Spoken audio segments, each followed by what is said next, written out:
Well, first I want to open with a couple comments. We had a little better practice today than we had last couple of days. Good physical day coming off of what was really 3 days off. So they had Saturday, Sunday, and Monday off.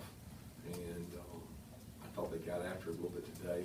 Showed a little bit of toughness, which is good. We got to go in the stadium, which always brings a little bit more energy for us.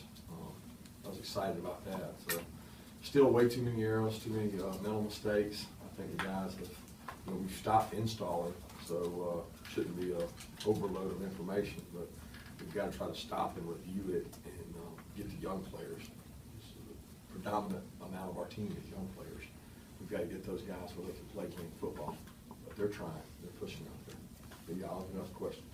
Kirby, you're obviously still learning your team, but has anybody jumped out at you in leadership roles you've been pleased with so far? Any of the older guys? No, I'll be honest with you. The only two guys I've noticed leading on defense would be Quincy and Dom. They take a lot of pride in it. They try to lead. And that's going back to the predominant youth of the team. I don't think a lot of them know how to. I think you've got to develop that leadership. I wish Sonny would step up and become a little bit better of a leader. Pike and Cabrano both try to. Grayson's made some attempts at it, but we've challenged them to challenge each other. And I told them over and over that you got to get comfortable being uncomfortable, and leadership starts with that too. Because it's not comfortable to lead somebody a lot of times. And a lot of guys aren't used to doing it. So. Kirby, is there anything going on with Michael Barnett? Notice he missed a lot of yeah. So Michael, the previous practice, I'm not sure exactly, it was the last time we were over at Club Sports, which was on Thursday. He had a little bit of an MCL, so he's probably going to be out for spring. It's non-surgical right now. Was really upset at that because we really try to pride ourselves on staying up and not going to the ground. And the kid was playing really good. He was one of those guys that I didn't really know him last year. Didn't really recruit him, so didn't know a lot about Michael, but was really impressed with where he was after 5 practices. And in that practice, he went down. He will probably be out for all spring, and that's tough because the kid was, we have depth issue at that position, obviously, and we've got some guys coming in that we think can help us, but it's made it really hard to practice the way I like to practice.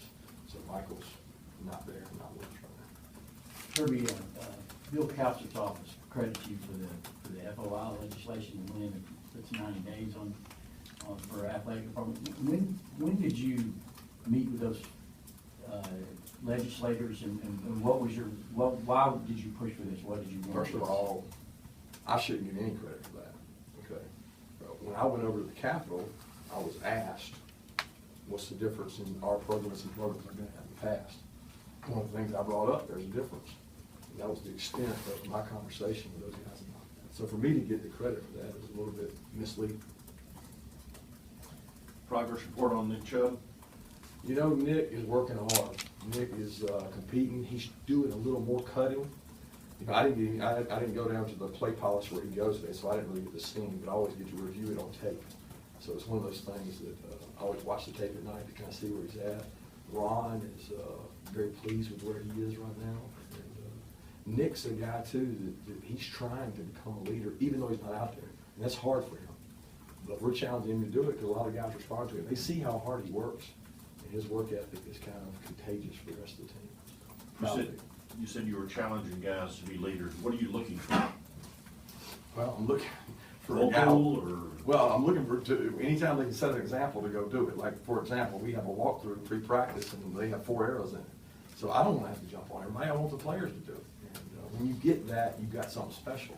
But again, I think that's developed over the summer. I think it's developed in the off-season program. And our team is so young that we've got to convince Nate Patrick that you got to be the guy to do it. You can't be afraid to do it because you're a sophomore or junior, because that's the majority of our team. So I think that's the big challenge. We want those guys to be more vocal. And some kids do lead by example. That's what Nick's been all his life. He's been a kid that led by example. We're just trying to challenge him to do it more. Speaking of leadership, with Terry Godwin over there, even though he's a young guy, still having to come in as that leadership position. How are you seeing him develop really right now during the spring? Terry's a competitor, and I've known Terry for a long time through the recruiting process. I've seen him grow. I've watched him practice when he was a 9th grader, You know, he was a kid that always competed hard. He's doing it really by example right now too. You know, he's not comfortable being vocal about it, but he's making plays out there. And that's the big thing that the receivers need. They gotta make plays on the ball vertically. We gotta be able to stretch the field. In Coach Chaney's system, it's gonna be thump, thump, thump, bang, thump, thump, thump, bang. When we bang, we gotta go deep. You gotta make some completions and get vertical passing game. And Terry gives us that. He plays with a kind of a swagger and toughness that you want. I still think he's got to improve as a blocker, and he's got to improve his ball security.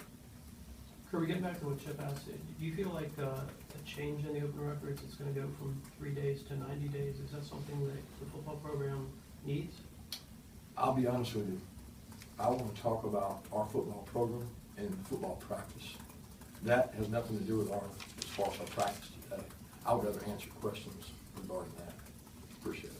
Kirby, it's almost at the midway point now. Do you feel the guys have made the progress you kind of anticipated to this point? Are you pleased with that?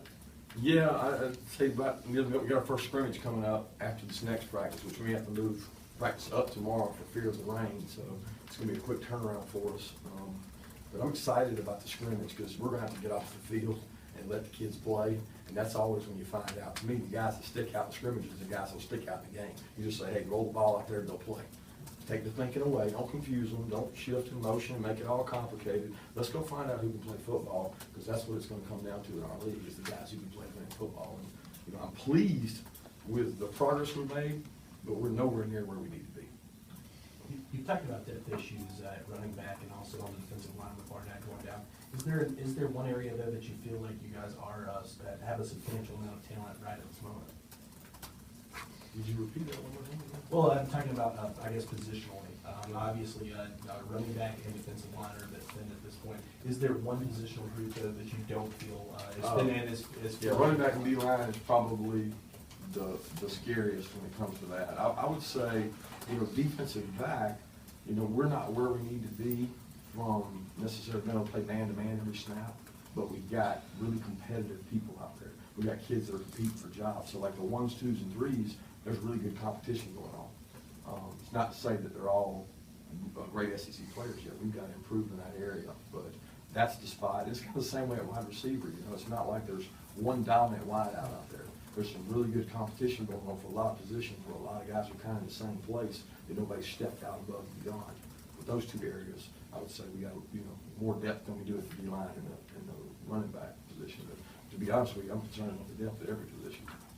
Coach, with the spring game, there's been a big push to get the 93,000. Sure. There's some talk with maybe a music artist before. What has been the genesis? Was that something that you came in and wanted to try to push and get a lot of fans at the spring game, maybe than there have been in years past? Yeah, I've pushed hard for the 93K day. I think that's an excitement thing. I think it helps in recruiting. I think all that's great. As far as the musical artist, I really hadn't had much to do with that part of it. And I hope they get somebody great. I hope they get somebody else. I think it'll You have any attract more preferences people. there? No, I wouldn't go there. So I think I'll say that may step on somebody's toes. But I'm obviously excited about the energy that might bring. I'm also excited about the energy that 93,000 will bring to recruiting. There's a lot of kids that I talk to each night that are talking about that day and saying, Coach, we want to see that stadium full, and it's going to help, you know, in recruiting. And the other kids are talking to each other, so they're talking about it, which is what you want to generate. You know, it makes it easy to go recruit when you're assistant coach and you walk into school and you just finished spring ball and you had 93,000 people at your game. So I think that speaks volumes.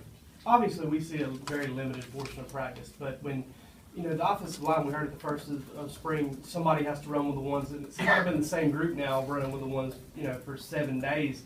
Do you like what you're seeing out of that group? Are they growing? I mean, you know, kind of why are they? Well, we have been staying? rotating, like you said, you only see a limited Right. portion. So we have periods where, I don't know, we got 2 periods where a couple guys got to go to class. So we have to shuffle that around and figure out another lineup. It's another day tomorrow where another guy's got class. So we got to move guys around. And we kind of go to the first scrimmage, and then we say, okay, if this guy were to go down, who's the next best player? And so as we do that, we've got to put guys in positions to be successful. The kid that's been impressive has done a good job is Gallagher. You know, we moved him over from D-line. He's done a good job competing, and he's working at center. Well, my question is, if Lano's going to be center, working, you got to help him most. And he may end up being a guard. You know, he may be the next best guard, but he's never snapped. So we're going to give him as many snaps as we can, and then cross-train him and give him the ability to do both positions. You know, Greg's working at tackle, but you know, he's a guy that can go in and play guard. He's done it before, he's played winning football there. So I think at the O-line, you've got to always look and say, 'cause somebody's gonna get injured. I mean, let's be honest, at that position, you're gonna have injuries, and you're gonna have depth issues, and you gotta be able to rotate. And of course, we've got some guys coming in that are gonna have to help us too. You touched Time on for one that. last question. You touched on Jim Chaney before a little bit. How important of a hire, though, was it getting him, because obviously he can't be a master of everything, and him knowing offense and being diverse in it, and not just him, but him and Pittman together. How important was that to building your staff? It was huge for me. I had always heard that he was a great coordinator, and I'd gone against him, so I knew, but I never sat through an interview with him. And during that time, I had to go out and do the interviews at the time. I didn't have a whole lot of staff. I hadn't retained anybody really yet, and I hadn't really hired anybody. I wanted to get that piece. So he was always a guy that I wanted to talk to, that I wanted to get around. And I knew the minute I sat down and interviewed with him, his philosophy that he had been with Garrett, which gave him some of Coach Saban's coaching tree, and he had been around some of the same drills and same beliefs, fundamental beliefs. So that was a key cog, but I'd always respected the work he had done. Now with him, he felt strongly about Coach Pittman. He felt strongly that if I could have Sam by my side, he and Sam had worked together so many times, they were a great tandem, and there were several times that, his name came up when we had coordinator positions open at Alabama. Now, we didn't actually interview him, but there were several times that he was gonna be the guy, or Sam Pittman was gonna be the guy. Well, he was worthy of being hired at Alabama, and we thought that much of him, that I felt like it would be the same way here. And when I interviewed those two guys, it was really a no-brainer for me to hire them. But the fact they came together and they kind of got a nucleus, I knew that the next three positions that I hired on offense, they would be able to work with them. There would be some continuity there, and I'd have some flexibility to hire good recruiters from this area, from this state, like Coach McGee, Dale, Shane, and Colby. So those three were more flexible once I got the two key cogs. So thanks, guys. Appreciate y'all.